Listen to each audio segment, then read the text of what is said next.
क्या हमने अपने भीतर के रावण को मारा? क्या आज का मनुष्य उस रावण जितना महान बन पाया है जिसने तीनों लोकों को जीत लिया था? हाँ, वही रावण जिसे हम हर साल जलाते हैं। लेकिन क्या कभी हमने सोचा है कि क्या हमने अपने भीतर के रावण को भी जला दिया? आज का मनुष्य तकनीक से आगे है, तेजी से आगे है, ज्ञान में आगे है, पर क्या वो चरित्र में भी आगे है? आज का इंसान उस रावण से अपनी बराबरी कर सकता है जो अपनी गलतियों के बावजूद ज्ञानी था, तपस्वी था, शिव भक्त था और जिसने तीनों लोकों को जीत लिया था? सारा समाज रावण के पुतले को जलाता है, पर असली लड़ाई रावण के पुतले से नहीं है, लड़ाई हमारे भीतर छिपे रावण से है। रावण क्रोध का प्रतीक है, रावण वासना का प्रतीक है और रावण अंधी लालसा का प्रतीक है। लेकिन रावण सिर्फ बुराई नहीं था, रावण प्रतिभा भी था, रावण ज्ञान भी था, रावण तप भी था और रावण वीरता भी था। यही कारण है कि आधुनिक मनुष्य से सवाल पूछा जाता है कि क्या तुम अपने भीतर के बुरे रावण को खत्म कर पाए या रावण जैसी महानता तक पहुंच पाए? आज का इंसान हर सुविधा चाहता है बिना परिश्रम के, हर सम्मान चाहता है बिना त्याग के, हर ज्ञान चाहता है बिना साधना के, जबकि रावण ने हजारों वर्षों तक तप किया, दसों सिर अर्पित किए, महासमर लड़ा, वेद और शास्त्र कंठस्थ किए, ब्रह्मांडीय ज्ञान प्राप्त किया। आज के मनुष्य से पूछा जाए कि क्या तुमने कभी किसी चीज के लिए इतनी मेहनत, इतना त्याग किया है? आधुनिक मनुष्य का सबसे बड़ा रावण है अहंकार। रावण ज्ञानी था पर अहंकार में अंधा हो गया। आज का इंसान गूगल पे 2 चीजें पढ़कर स्वयं को ज्ञानी समझ लेता है। रावण देवताओं का मित्र था, शिव का भक्त था, फिर भी उसका पतन हुआ क्योंकि अहंकार ने उसकी दृष्टि ढक ली। आज का मनुष्य थोड़ी सी सफलता पाकर खुद को भगवान समझने लगता है। तो क्या हम अपने भीतर के इस अहंकारी रावण को मार पाए? हर मनुष्य के भीतर 3 छोटे छोटे रावण बैठे होते हैं। पहला काम यानी वासना, जो रिश्तों को तोड़ता है, आत्मसम्मान को गिराता है। दूसरा क्रोध, जो बुद्धि का नाश करता है, अच्छाई को जला देता है। तीसरा लोभ, जो इंसान को इंसान रहने नहीं देता। रावण का पतन भी इन्हीं तीनों से हुआ था और आज का मनुष्य इन्हीं तीनों से घिरा हुआ है। तो क्या हम इन छोटे छोटे रावणों को खत्म कर पाए? यहाँ एक बड़ा सवाल उठता है कि क्या आज का मनुष्य उस रावण से मुकाबला कर सकता है जो तीनों लोकों का विजेता था? रावण वेदों का ज्ञाता, शिव का भक्त, वीणा वादक, युद्ध कला का मास्टर, असुरों का राजा, वास्तु विशेषज्ञ, तंत्र का आचार्य, आयुर्वेद का जनक, महान प्रशासक, वीर योद्धा। और आज का मनुष्य सोशल मीडिया पर लाइक के लिए जीता है, ज्ञान से ज्यादा मनोविनोद चाहता है, तब से ज्यादा आराम चाहता है। तो क्या हम वास्तव में रावण जितना महान हो पाए? तीनों लोक जीतने का मतलब केवल युद्ध में विजय नहीं था। रावण ने स्वर्ग में बुद्धि से विजय की, भूलोक में शासन से और पातालोक में सामर्थ्य और तप से। तीनों लोक जीत पर भी वो विनम्र रहा जब तक अहंकार ने उसे घेरा नहीं था। आज का मनुष्य अपने घर, अपनी गली, अपनी नौकरी, अपने अहंकार के लोक ही नहीं जीत पा रहा, तो क्या वो रावण जैसी सफलता तक पहुंच सकता है? लेकिन ये कहानी सिर्फ तुलना नहीं है। आज के मनुष्य में एक अद्भुत शक्ति छिपी है, चेतना की शक्ति। अगर मनुष्य चाहे तो वो रावण जितना ज्ञानी बन सकता है, अर्जुन जितना लक्ष्यवान बन सकता है, भीष्म जैसा चरित्रवान बन सकता है, कृष्ण जैसा बुद्धिमान बन सकता है, क्योंकि मनुष्य के भीतर सब कुछ संभव है। सच्चे रावण को मारना मतलब पुतला जलाना नहीं, किसी को दोष देना नहीं, बुराई के खिलाफ भाषण देना नहीं। सच्चा रावण तब मारा जाता है जब हम अपने भीतर अहंकार, क्रोध, लोभ, ईर्ष्या, वासना, आलस्य, असत्य, इन सब को समाप्त कर दें। रावण का असली अर्थ है स्वयं पर विजय, लेकिन आज का मनुष्य भी कम महान नहीं है।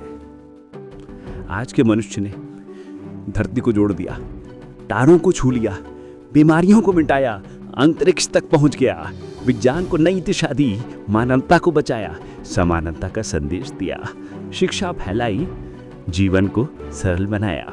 हाँ, मनुष्य आज भी रावण की तरह महान बन सकता है अगर वो अहंकार की बजाय मानवता को चुने। कथा कहती है कि जब रावण मृत्युशैया पर था तो राम ने लक्ष्मण से कहा कि जाओ, संसार के सबसे महान विद्वान से जीवन का अंतिम ज्ञान सीखो। ये दिखाता है कि राम भी रावण की महानता को मानते थे। तो आज के मनुष्य को भी ये सीख लेना चाहिए कि किसी की बुराई देखकर उसकी अच्छाई मत भूलो। आज जब आप दर्पण में देखें तो खुद से एक सवाल पूछिए, क्या मैंने अपने अंदर का रावण मारा है, या मैं भी रावण की तरह अपने ही अहंकार में अंधा कराऊं? और दूसरा सवाल, क्या मैं उतना महान बन पाया हूं जितना रावण अपनी गलतियों के बावजूद था?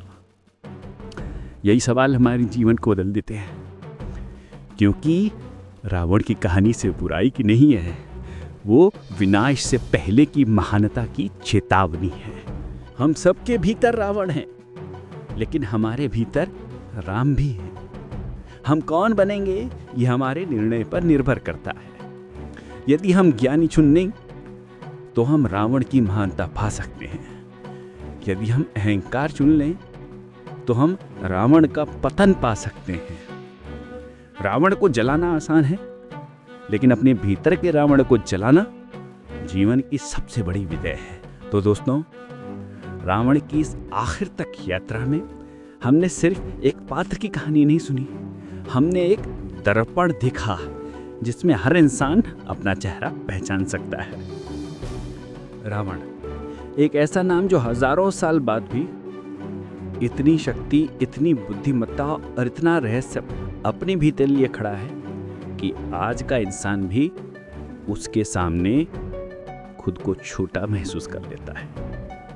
हमने देखा कि रावण जितना महान था, हम उसके आसपास भी नहीं पहुंच पाए। हमने देखा कि रावण का पतन किससे हुआ, किसी और से नहीं, अपने ही अहंकार से। और हमने समझा कि आज का मनुष्य अपने अंदर के रावण को मारे बिना कभी भी असली विजय प्राप्त नहीं कर सकता। आज का मनुष्य क्या रावण जितना ज्ञानी है? नहीं। क्या रावण जितना तपस्वी है?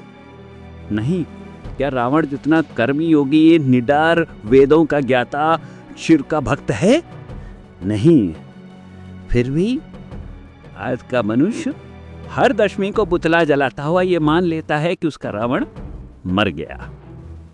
पर सच्चाई ये है कि अंदर की जलन, अहंकार, ईर्ष्या, क्रोध, लोभ और हिंसा का रावण आज भी जीवित है। बाहर के रावण को जलाना आसान है, अंदर वाले रावण को हराना कठिन है। रावण हमें ये सिखाता है कि ज्ञान हो पर उसके साथ विनम्रता भी हो, शक्ति हो पर उसके साथ धर्म भी हो, प्रतिभा हो पर उसके साथ संयम भी हो। क्योंकि अगर इन तीनों संतुलनों में जरा भी टूटन आ जाए तो सबसे शक्तिशाली व्यक्तित्व भी अपने हाथों अपने पतन की कहानी लिख देता है। आज के युग में रावण और राम दोनों की जरूरत है। राम हमें धर्म, दया, सत्य, नैतिकता सिखाते हैं।